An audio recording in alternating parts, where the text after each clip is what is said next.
Dark Souls is coming to Xbox One, PlayStation 4 next year, and death has never looked better. Bandi Namco has revealed Dark Souls 2 Scholar of the First Sin, coming to Xbox One, PlayStation 4, PC, Xbox 360, and PlayStation 4 on April 7th next year. On next-gen consoles, Scholar of the First Sin, the compilation includes Dark Souls 2's 3 chapters, DLCs, new game content including more enemies, different enemy placement, and increased number of players allowed in multiplayer.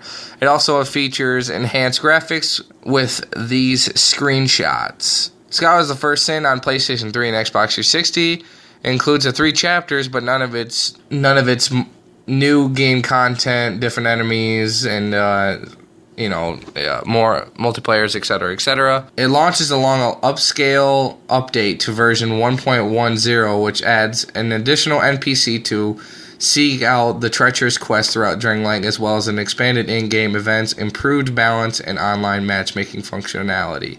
So that means we get a new quest and some more expanded dialogue, as well as more online matchmaking, making it better, because it wasn't very good. So Dark Souls 2 players on last-gen systems will receive the free update on February 5th, ahead of the Scholar of the First Sin release, introducing new character and planoia improvements and online adjustments. Scholar of the First Sin, the remastered version of Dark Souls 2 combined with the 3 Crowns DLCs, is coming April 7th. The current Dark Souls 2 players on last-gen systems will receive a free patch of new story elements to prepare for the Scholar of the First Sin and all the improvements the developers can possibly give.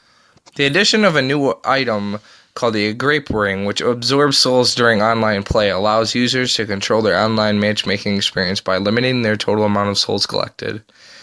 The main of the update goes across for Xbox 360, PlayStation 3, and Steam, is scheduled on February 4th at 6 a.m. So just be aware that you won't be able to play online on February 4th through February 5th, probably till 3 a.m. So, well, this is the full patch notes for the update 1.1.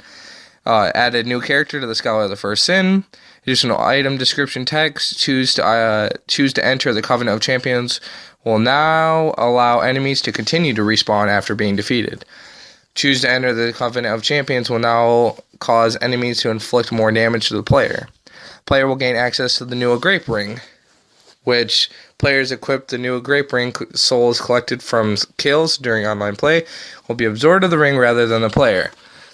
This allows players to control their online matchmaking experience by limiting the souls collected. Increased effect of rusted coin. Awe stones now dropped more often. The bonfire warp screen will now highlight the top 3 areas where players will have the best chance to connect with other players online. White phantoms will remain in other players' world for longer periods of time. White phantoms will no longer return to their world if time runs out during a boss battle. Players on their first playthrough can now match with players on their second and or further playthrough.